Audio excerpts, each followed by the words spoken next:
Hello les gens, kaze kuri Iris News. Uno musi twagiriwe ibako ryo kwakira des candidates finalistes de la compétition Miss Burundi, aho baza kutuganirira ku bintu vyinshi muri iyo compétition, ibiri inyuma y'iyo compétition, tumenye aba candidates abari inyuma y'aba candidates bari aba finalistes Miss Burundi.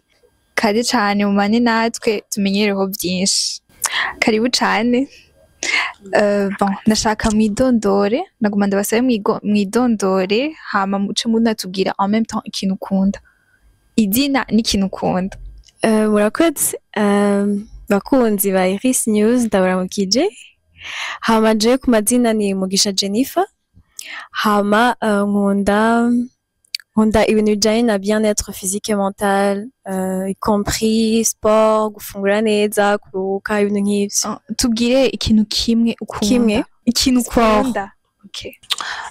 Yambu cane abakunzi ba Iris News, je nanje nitwa Iteka Desigiana. Hama ikintu nkunda. Ndakunda kuraba film. Amafilm ameze gute? Hari filime nkunda nyene ndakunda film za politique. Okay. Mahoro ku bakunzi ba Iris News. Hama nanje amazina yanje ni Mugisha Valeur Glorieuse. Nkaba nkunda Mankina. Mahoro cane, nanje ni Elsa Kezakimana. Hama nanje nkunda fashion. Yambu mwese bivanye naho muherereye nze ko mukomeye. Je nitwa Kaneza Kelly la Gloire. Hama nkaba nkunda kumviriza indirimbo. D'accord. Ku bantu babaza bati Miss Burundi imadiki wobishura iki? Merci.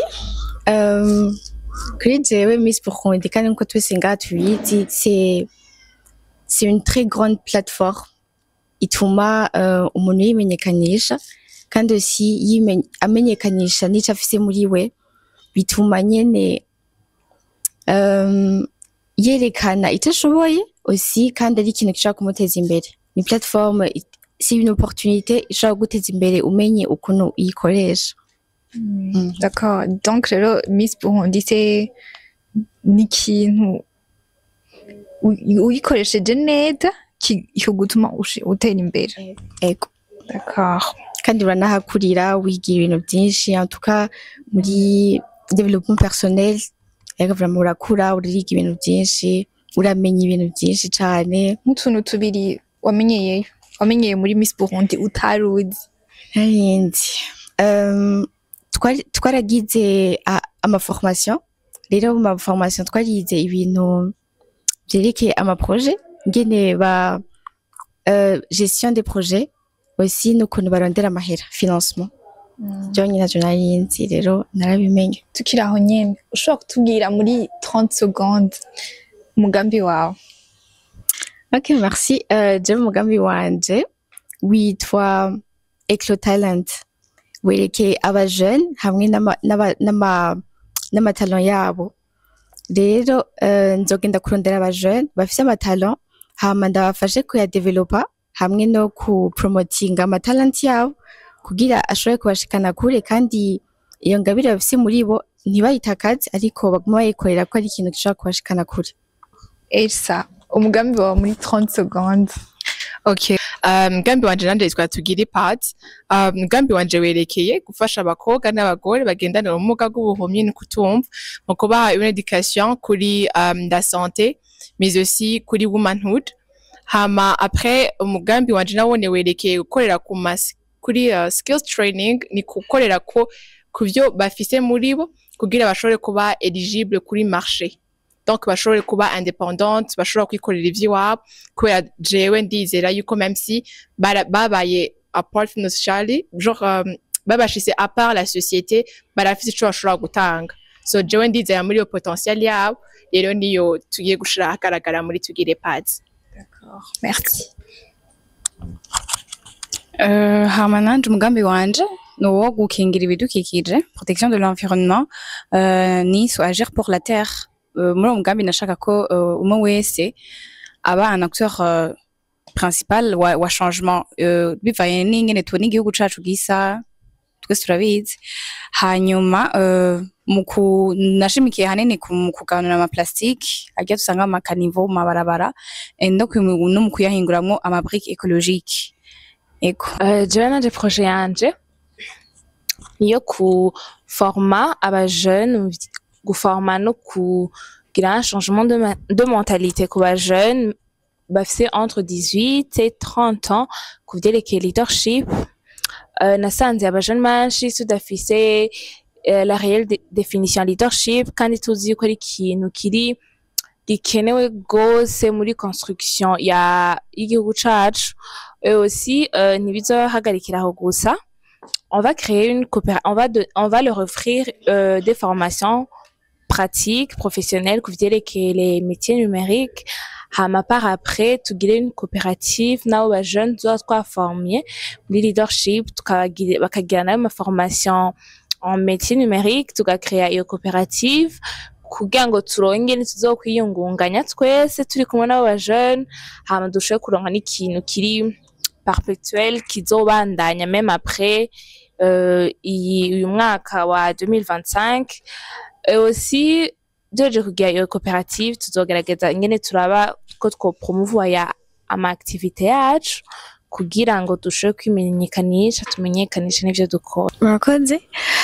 Je umugambi wanje witwa Harmonia bisigura harmonie donc équilibre kako muri société yacu on travaille acharné il valorisé mugabo ugasanga kenshi abantu barakora mugabo kibagira amagara yiwe akaza kwihotrouva agwaye zangwara za des maladies chroniques nka hypertension, diabète, AVC izindi bivuye kuri mode de vie déséquilibrée.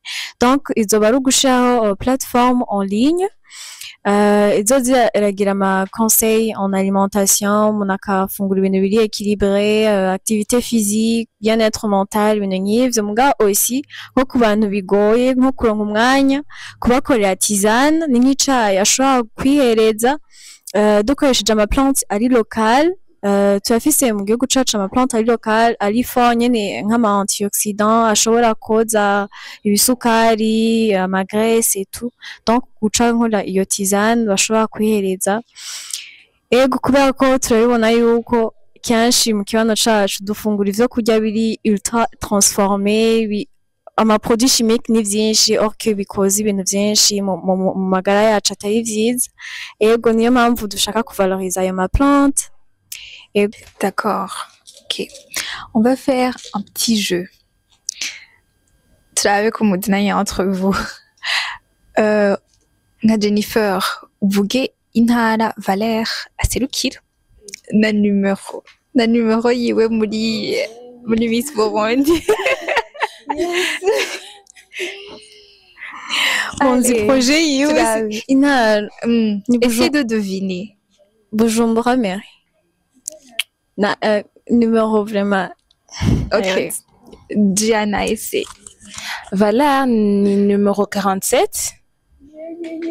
C'est 47. C'est 47 si. 49. Ah, ok. Still hariho uduharuro tubiri. Ego ni 49. Intara serukira. Ni 47 plus 2. Ok. 49. Intara nayo ni Bujumbura Mairie. Ok. Valère, tubwiriye Diane. Diane. Numéro yiwe ni 46. 35. 18. Muzane buke. Intara serukiye ni Gitega. Numéro Diane amufashe gatoya. 18 plus 2. 20. Uze tubiri nanje. Uze tubiri. Elsa, tubwire intara Jennifer aserukiye. Pana Jennifer. Nari kuri mbaje na Globas. Jennifer. Okay, Jennifer aserukira intara ya Gitega. Ego. Numéro Numéro numva ari 19 mu mutwe wanje 40 ans. Diana udidi zose bon ok Kelia tugire Elsa ntara aserukira na numero intara nibazi ko ari Gitega hama numero ni 34 iwe tu ifite ok 34 ni bestie turakurikirana cyane ok parce Diana tugire intara Kelia aserukira na numero ariko Ruyigi isigaye irihe gamane yanje Rutana N'amakamera atanga. Bigigime kombeso yigeze yubu. Okay, isigaye muri Bujumbura mu ntara yagutse. Bujumbura ya Gitega. Zananiye basi. Zananiye nimero basi ndayizi 30. Ego. Siyo. Citron. ok ndagufasha t'inquiète intara Yande. ya Kelia Gitega numéro 31. ok je vois ok Valère kuva umaze kuba umumisi nibiki vyahindutse kuri wewe Bon, la valeur d'avant kuja muri Miss Burundi et la valeur d'aujourd'hui barasa canke je baratandukanye navuga yuko baracasa mugabo par kuguma ntwenga dutwenga n'abandi nta kimwe cahindutse je ahanini nibaza yuko ikintu coba carahindutse peut-être ni novuga gute gufata ibintu au sérieux kandi no kwiyameliora muri jewe kuko hari ibintu uhora ugira ukavuga ati mbega ibi bizoshikana he bizogenda gute like ibintu udafata au sérieux nyene hanyuma ikindi kintu cahindutse na gushobora kumenya kubana n'abandi ico cari ca mbere kuko bakunda kuvuga ko hano hari abakobwa hatoroshe mugabo on a su kubana n'abandi biraryoha sinovuga ko mfitaniye beef n'umuntu vraiment oya ok Elsa tubwire est-ce que kuba muri compétition nka Miss Burundi est-ce que on doit toujours changer Jenny baza ko it's a must genre on doit like kubera Jenny igituma mvuze yuko it's a must canke on doit toujours changer ni kubera hariho environnement ujamwo ni nkuko je notanga exemple nko kuva muhira atacu aho rukora katuja ku kazi tu es obligé yuko ikintu cyose bakiri ku mwanya tu es obligé gutanga rapport ku mwanya tu es obligé urahinduka it's a must kuba nivyo bikoblige environnement urimo so Miss Burundi nayo ni it's a must yuko hinduka kubera hariho ama responsabilité akujako hariho abantu bakwitega ko ibintu baza bari benshi so it's a must kuri jewe yuko hinduka it's a must a part yuko it's a must hariho ibintu mubamu bigupusa gukura muri wewe hariho ibintu ubana n'abantu kenshi tubakunda kubivuga mu interview urabana n'abantu bava ahantu hatandukanye cyane abana n'abantu bafite ama valeur atandukanye cyane so it's a must for you to adapt yourself tu dois t'adapter kubera abo bantu mubanye kubera urumva nta kuntu ko mubaho abandi bantu wewe uvuga ati aho cyanda mwinubashani dusangiye ama valeur ntibikunda utegereza kumenya ko hariho the midpoint mutegereza guhurira ko wewe naho uri hariya n'ujya kaba hariho mwaye ko murira hagati so for me kuba muri Miss Burundi it's a must to change kubera hariho des responsabilités hariho aho ushaka gushika so you must change kandi you must work for it so je kuri jewe it's a must yes tugire nk'utuntu tubiri wahinduye utuntu tubiri nahinduye jewe d'après jewe avant sinibaza ko nari kuja kuri kamera gutya ko turavuga nibaza ko mwari ko mwandiko ndajigomira gucaye gusa unyikora Miss Burundi iraguha a platform to uvuga wewe we exprime so abantu hariho one way or another hari ukuntu uburi kuranspira bamwe utabizi so rero ucugumana you must keep that kubera hariho umuntu umwe canke babiri wanspire ntibashaka kubona uri muri faible ntibashaka kubona uri weak so jewe kuri jewe nibaza ko narahinduye uko ni comporta mu bantu uko ico ntanga iyo turiko turavugana tuza toujours filtrer ivyo uri kuravuga kubera uvuga ati hariho image abantu bamaze kumenya ko muri no mwanya so yeah jewe kuri ivyo n'ivyo merci Kélia c'est quoi être une bonne miss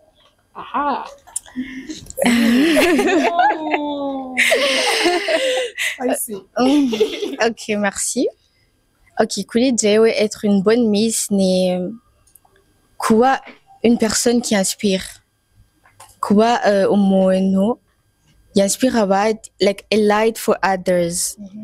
Urumva tuvuge nkuko Elsa yavuze hari ibintu par exemple ku makamera ntushobora umva tu dois filtrer ibintu yo kuravuga cause there is someone ariko arakuraba kandi yumva umengo you are a model to them. Urumva kandi simbo umengo être une bonne miss n'umuntu afise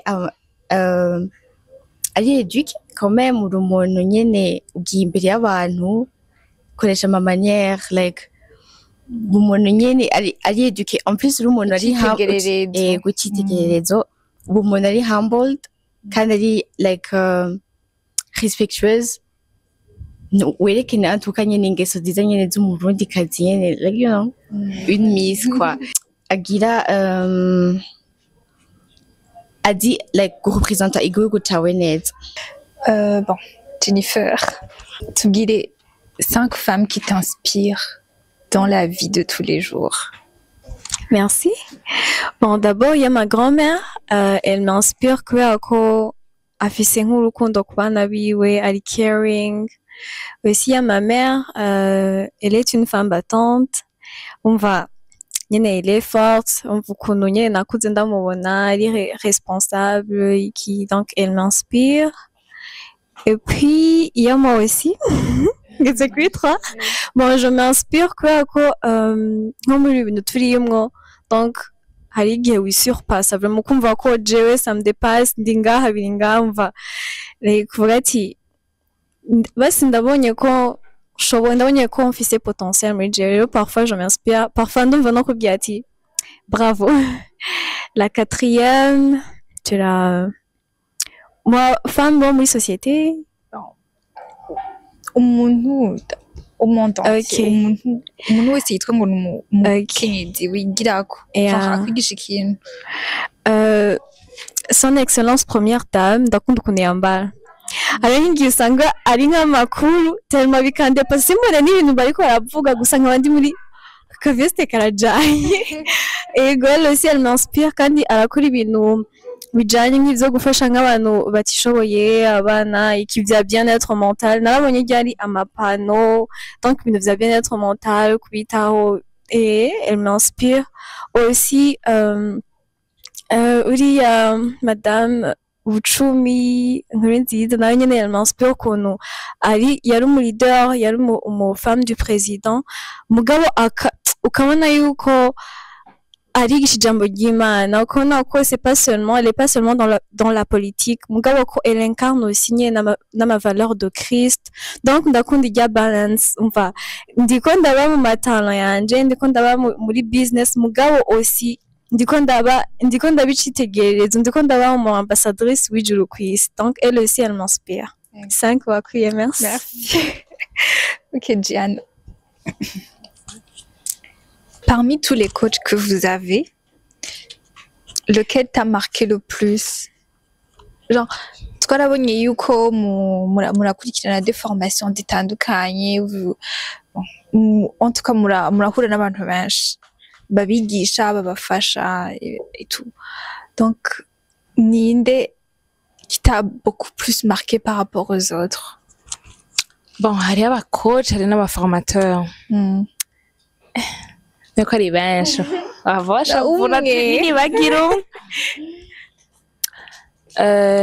umucoach ou formateur. Bon, que ce soit coach ou formateur ou un formateur ou coach. Ok. Mon formateur kandi nukuri ndi sûr mwese mu formation wa ma recherche des financements ndabeshe oya mukunda ma recherche de financement ko yabigisha oya kunda ni muri amahera sens oya ntiyari kubera cours yatanga ni juste la manière yayitangamwo nukuri yari ibintu vraiment urazi biragoye kurondera amahera gusa mugabo yarabigira facile akabibabwira mu buryo bwiyorohereje ku buryo wumva umenga tureka dusohoke nayo tugende kurondera amafaranga et aussi mu coach mu isanzwe dufite abacoach babiri ba modeling celle qui m'a le plus marqué ni umucoach yitwa Kanta hari ukuntu nyene ari yize n'ibintu vya psychologie rero ni wa muntu wumva ariko arakubwira ikintu umenga elle fait attention à tes émotions umenga nawe ndogenda ubwira ati nukuri numva ndushe numva merewe nabi nyene ndaza akakubwira ibintu nukuri ari très attentionné avec nous kandi afite n'ama valeur urumva arakijijwe nandi ndakijijwe urumva hari ama valeur umenga tuba dusangiye ukuntu hari ibintu akubwira base nyene y'ijambo ry'Imana ukumva vraiment uri rassuré je nukuri c'est qui m'a le plus marqué. Merci Valère.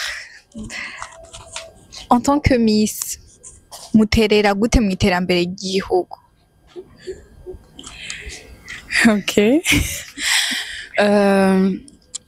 Premièrement ntituratangura ama projet yacu ahanini niho novuga yuko muzoca mubibona tutarenze kubivugira ku majambo ahubwo ahanini je pense yuko dufasha novuga gute turatanga une bonne image ku bandi bibaza yuko Miss Burundi itari nziza premièrement ku bavyeyi banse ko abana babo baja muri Miss Burundi ko bibaza ibintu ko ari ibintu je sais pas bashi baratinya mu bisanzwe bon ahanini mvuga yuko mu byo tugenda turavuga imbere mu ma interview imbere y'abantu ahanini ni changement de mentalité tuko turaviza umuvyeyi areke umwana wiwe aje muri découverte mu vya Miss Burundi duma babahe kuri Miss Burundi rakugurira imiryango myinshi donc novuga yuko abajene bose bitinye batabaye courageuse kugira novuga gute bashike aho hantu turi twe tugeze baravuga iyo nanje nagenda nari kubishobora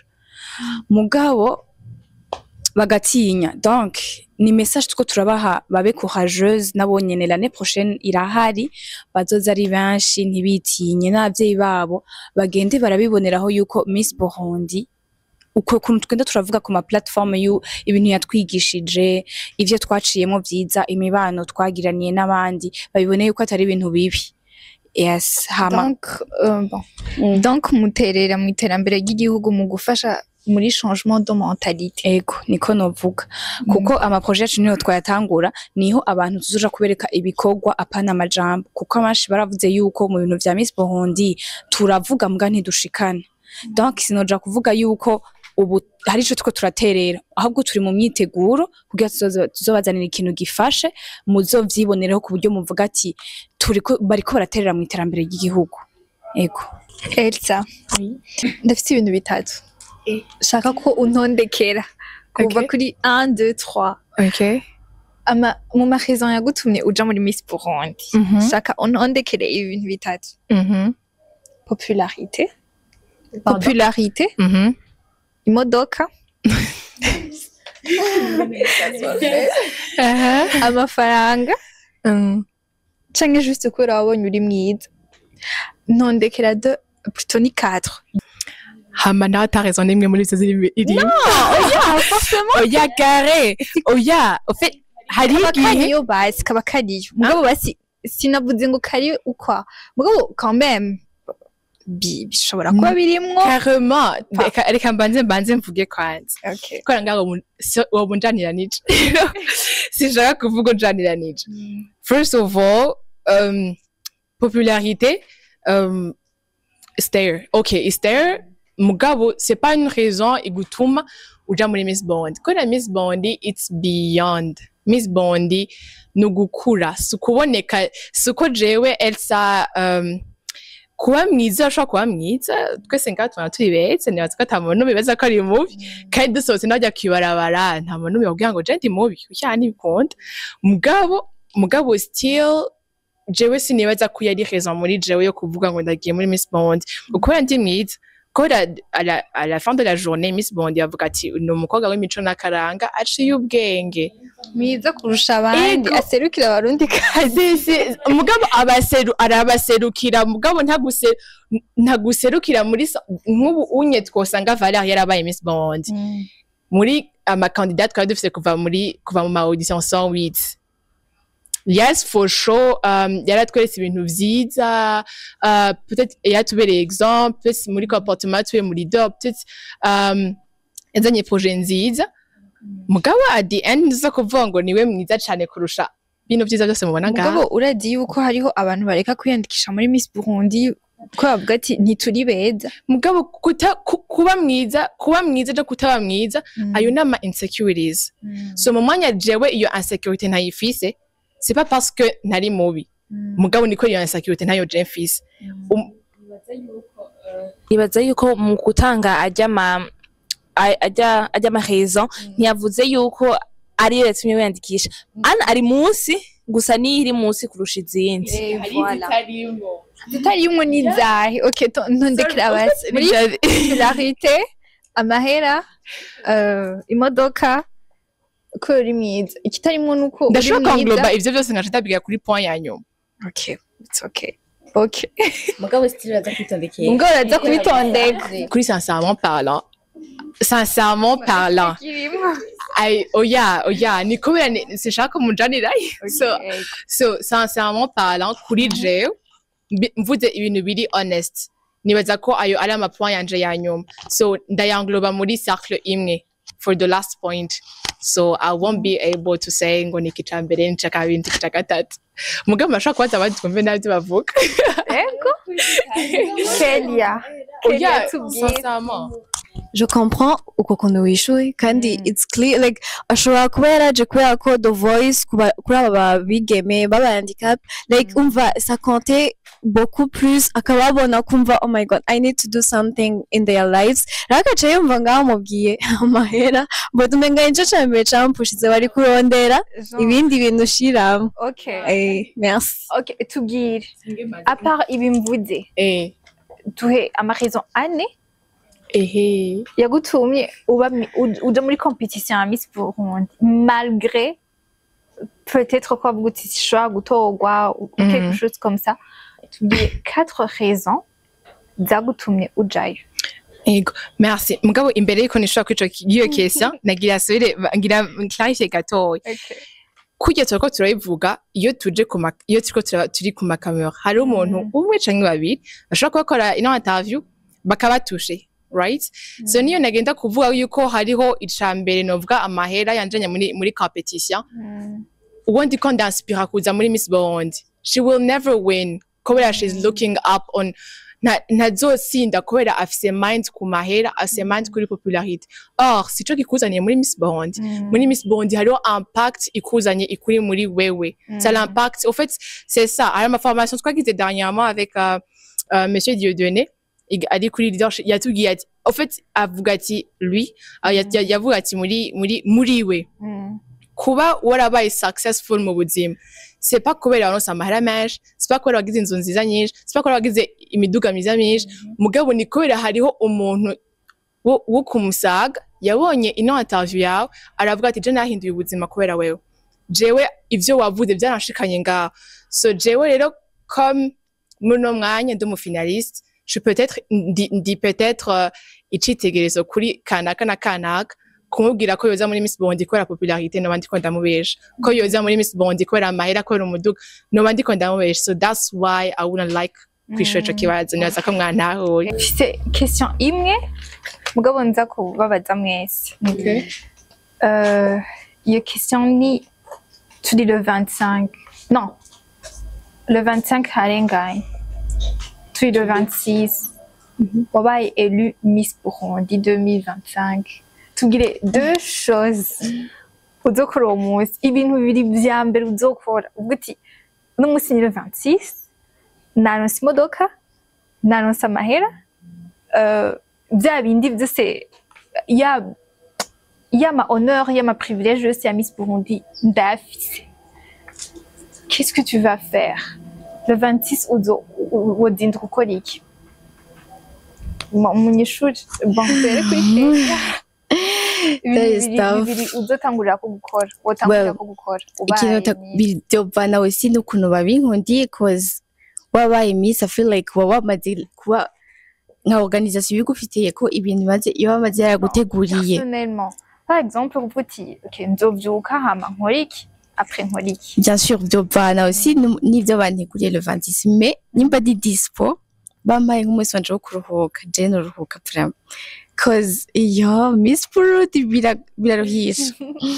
biraruhisha cyane umva uburushe mentally uburushe physically urumva rero I feel like le 26 noruhuka muga nuvumenga n'umuryango niho binyemerera wojya mu munsi wose none apana umunsi wose mugabo nyene yo ari chill umunsi wose muhira mugabo nuvumenga abantu bose babaje miss umva nondi okay miss gusa nyene I feel like namaze no kwitegura mu mutwe yuko ubuzima bwanje burahindutse vraiment burahindutse yo ndi Miss Burundi ukora ni guciringa no kwicara muhira tukaryoherwa muhira tukicara n'umuryango tukaryoherwa nuko ubuzima bushasha ntangoye eko extra okay nanje ndi dispo carrément ndi dispo jewe ndakunda cyane kuja kuri plage naza ko notwara mama wanje nabo tuvukana ego from nukuri oya kwanza premièrement baza kuzima telefone ko haba hariho déjà no ma demi-finale cyangwa quart de finale dusanga félicitations biba biryoshe vraiment mugabo nyene ushobora kabika telefone kandi ukabaho n'umuryango so jewe naza ko the first thing nogira namaze kuja kunywa icayi mu gitondo hageze 10h atanja kuri plage n'umuryango wose amajeyo ngo la gloire yabivuze nta kintu twadufise vraiment natubwiye ati reka tubahe ako ka weekend muruhuke bon jewe ikintu ca mbere wanashima afise examen dimanche ndibaza nozinduka ndiga urumva ari ikibazo hama je pense gusa yuko noruhuka examen wanda yihoze nta kibazo urumva nobanza nkaruhuka kwanza ko n'ibintu vya mbere nyene ya stress waronse imbere deja n'amasaha dutaha ya competition iherera n'amasaha kuze cyane niko novuga noshika kwa nitire siniyaza kano ritora noguma nambaye couronne no ryampagazuko rumva n'ikibazo mugabo noruhuka gusa nkuko la gloire yavuze abana bomuya ntibondeka ubwo atumviriza miss vyuka akayingirano gasanga mu gitanda nondo nasigara ndumuhendo ngira nawe bizi mugabo vraiment icambere ni nosohoka avec la famille cocojo kuko nibo novuga ati bagumye impande yanje cane gusumba support nibo ko navuze nta mahera no bandaronka ngo ndabasorere nibo monsorore je ikintu cambere nakora ana hajya le 25 mwijoro ana ko dutaha le 26 mu gitondo ikintu cambere nokora nozimya telefone nkayizimya telefone nkayitereka ahantu tugira mu cumba nkugara nkaryama vyo oya nukuri rega ni journey yabaye ndende kandi twaragiye turakumira ibintu vyinshi vyiza canke bibi amakritiki y'abantu iki nyene gusa still ukaguma ukagerageza kuba forte rero nibaza yuko iyo weekend ndibaza boyiduha samedi nukuri no kwirirwa ndyamye vraiment sinaza ko ari n'inzara nogira nyihapore yo kuva muri mars gushika muri juillet nkaryama pe hama ani samedi mwijoro nyarumva vyutse haba hari umuryango ukaja hamwe nimba ku gafanta mukaryoherwa gato hego dimanche naho nkaja gusenga pe gushimira umukama yewe hego gushimira uhoraho pe hawe nuko nyene atari nico cambere kwanza nakoze ndibaza n'ivyo bibiri pe kuko deja urumva n'ubuzima buba buhindutse ubaye personnalité publique nukuri no wanza d'abord nkabanza nkicara nkatora ubwenge kugira ngo kuwa mbere ntangure kwataka. murakoze jewe ikintu ca mbere ok dufatiye famiye ngaho bose bari ngaho uraje kufelicita naca ndabasaba ati ndabasavye ndabizi ko munkunda iki mugabo like shaka retraite hama ngaca nshiramo mode avion bikunze telefone nkayisiga ahantu oya turabe mode avion ni bon ngaca ngenda nkaruhuka like ahantu kure apana muhira umva nkaja ahantu kure hari nature ahantu nyene hatekanye nta muntu n'umwe nawe ngo shaka kuruhuka nshaka kumva amavage nshaka kumva nature nta umva nogenda ahantu kure hama maze kuruhuka numva ati ubu meze neza mu mutwe physiquement aussi no kwitaho nyene sport kubera ko iyo uruhutse cane usitaye kurabuje umubiri wawe umva nta muco ubabara iki urumva no kwitaho nyene ibintu nk'ivyo hama maze kuruhuka numva ati ubu meze neza ndakunda kwandika en fait ndi umuntu ndakunda gupanga juillet août usanga nyene nk'ukwezi kose mfise ibintu nagupangiye nka 2026 2027 2020 usanga mfise ibintu napanze muguru urumva ko vyoba bihindutse nkaca mfata muri agenda yanje nkapanga bigiye kugenda gute mbega muri staff yanje hazoba donc nkapanga ibintu vyose comme ça nzoce ntangura rero gukora mvuga ati biranditse ndazi ivyo ngiye gutangurira en gros c'est ça mugabo nofata vraiment hopi ikwiye en gros ni merci mkoze cyane ibibazo ni byinshi cyane mugabo ntitwobimara merci énormément kubona mwaduhaye umwanya tuzi ko mufise ibintu byinshi mugabo merci twagomba muhereze ku kantu ka nyuma mu les votes mubwire abantu comment est-ce que ils peuvent voter et murakoze est-ce que amavote aracabandanya ego cane mubabwire ego cane bashobora kuvota murakoze ego cane amavote aracabandanya nanje nanaborohereje nkuko nambaye ifoto et puis numéro 41 veuillez voter pour moi ukuntu muvota naho uja kuri description na compte ya Miss Burundi officiel hama muri description hariko lien donc tu accedako hama ukacukosha mu gakazi ka mail hama ukacumanuka numero ni 41 uhejeje ukacukira envoyer merci mbaye ndashimira jewe nanje méthode niyo nyene mugenda kuri compte Instagram ya Miss Burundi muri biographie hariyo link iriyo y'amavote amavote ndibaza azobandanya jusqu'à le 25 le 25 yes jusqu'à le 25 wabaye intéressé n'umugambi wanje wumva uri mu bazo beneficia ku mugambi wanje karibu cane ndagutumiriye kuvota kuntora ni izina ni Iteriteka Desigiana ariko udufoto twacu n'amanumero ndi numero 20 haba mweje kuvota ntimwibagire kwanvoya vote yanyu ko ari abantu benshi nasanze bavyibagira munsi cane ari ahantu handitse envoyer ca murungika kamuheje kumuha amahirwe murakoze hama nanje ni Niyomwisha Valeur Glorieuse numero 49 muca ku rubuga rwa Instagram mukandika muri recherche Miss Burundi official hama mukaja kuraba hajya munsi y'agafoto kawo hariyo link y'amavote hama mukinjira mugakosha kazi ya mail hama mukaja gutora umugambi wanje na jewe para gutora jewe gusa nkuko yabivuze nimba muzoba beneficiaire mubona yuko muzokora mugakingira ibidukikije muzotore numero 49 hama mumanuke munsi murungike vote yanyu murakoze mbaye ndabashimira murakoze nanje ni Yasakeza Kimana ni numero 34 serukiye intara ya Gitega ndizera ko abanyagitega bose muko muratabona bose muza kuja kuntora batarabikora bien sûr hama nanje ndabashimiye naza ko mubise umugambi wanje ngiye kubwirana abo bari mu kibano canyu mwumvise bari concerné ego cane I'm coming.